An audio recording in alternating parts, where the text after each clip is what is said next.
Despite Tinubu's intimidation, hashtag End Bad Governance in Nigeria protest will hold, declared Joint Action Front and others.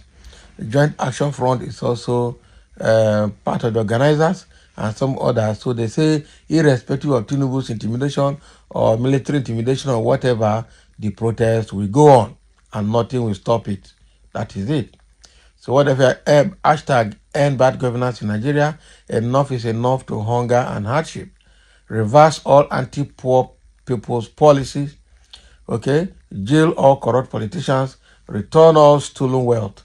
For where this government, they will not do anything.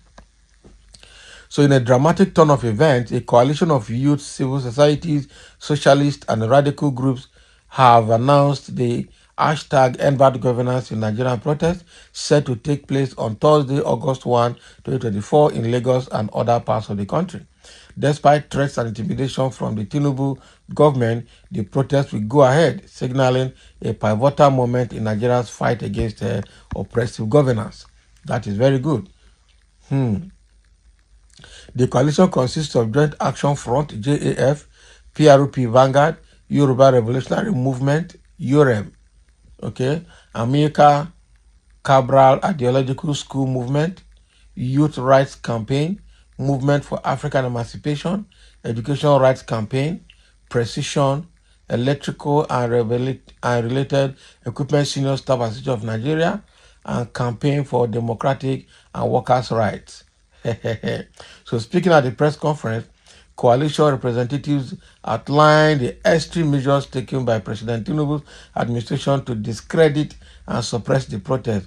Over the past 3 weeks, the government and the ruling All Progressive Congress APC have launched a relentless campaign to demonize the movement, branding protesters with unprintable names and threatening them with violence and personal harm. Paid agents have even threatened to deploy the Oro court against protesters in Lagos, while security agencies have turned a blind eye to the intimidation tactics exactly. And it's not just Oro court. Some thugs have come out yesterday now to say anybody when they're born where may come out for protest for Lagos. Even Tinubu's daughter has come out to, to send warning to people not to protest in Lagos. And then Wike is also boasting in Abuja. That's bad. So the Department of State Security Services has been particularly brazen in its attempt to sabotage the protest, spreading false claims of foreign mercenaries and engaging in covert operations against activists.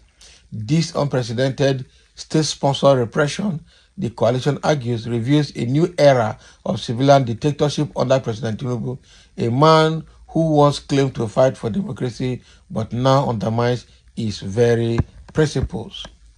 So amidst this turmoil, the fundamental reasons for the protests remain unaddressed. The coalition highlights the devastating impact of Tinubu's anti-poor neoliberal policies, particularly the removal of the fuel subsidy, announced on May 29, 2023, without democratic consultation.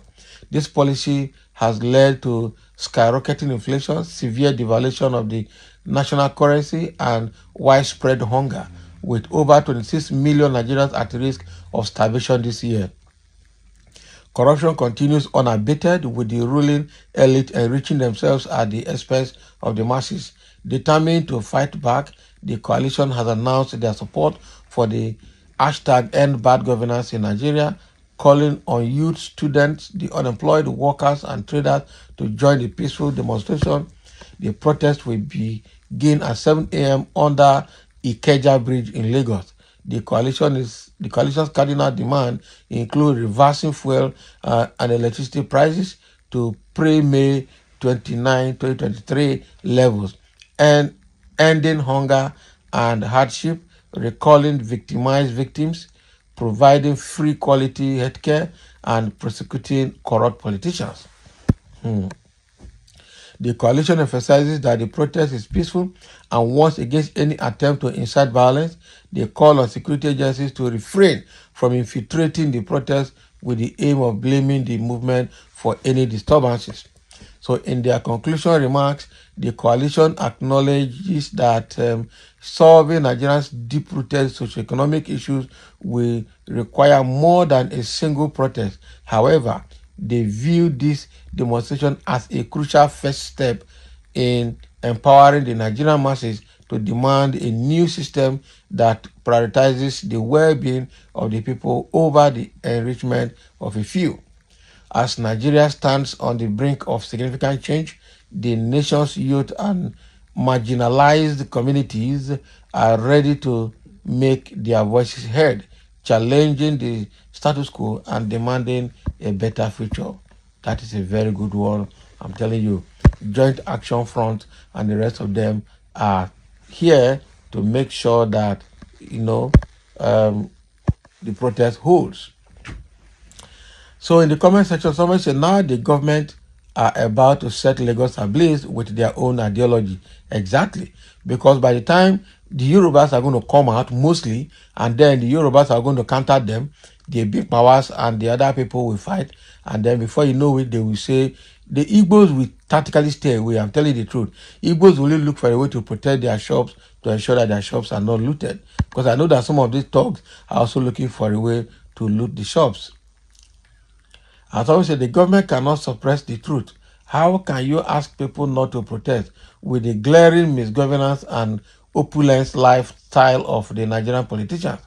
How can you, in the midst of the hardship Nigerians are going through, renovate a house with 2 billion naira or 21 billion naira for the vice president, most unfortunate, and they have gone to buy private jet, another private jet for the president, where people are suffering?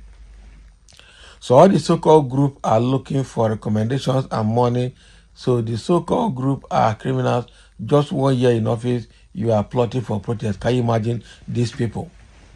Well, I'm not surprised. They will always have fans. They will always have people they will pay to speak for them.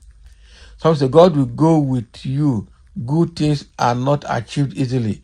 Your cause is for the good of all. But some are ready to retain the status quo. That is very bad. We are not going to retain status quo.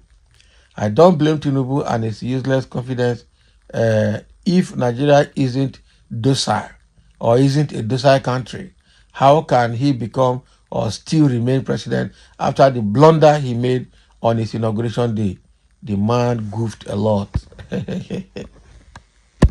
So that is what is happening now. The Joint Action Front and the rest coalitions have come together to say, irrespective of intimidation from Tinubu and his government, protest continues and nothing will stop it. Protest continues and nothing will stop it. So thank you for listening, and let's have your comment on this.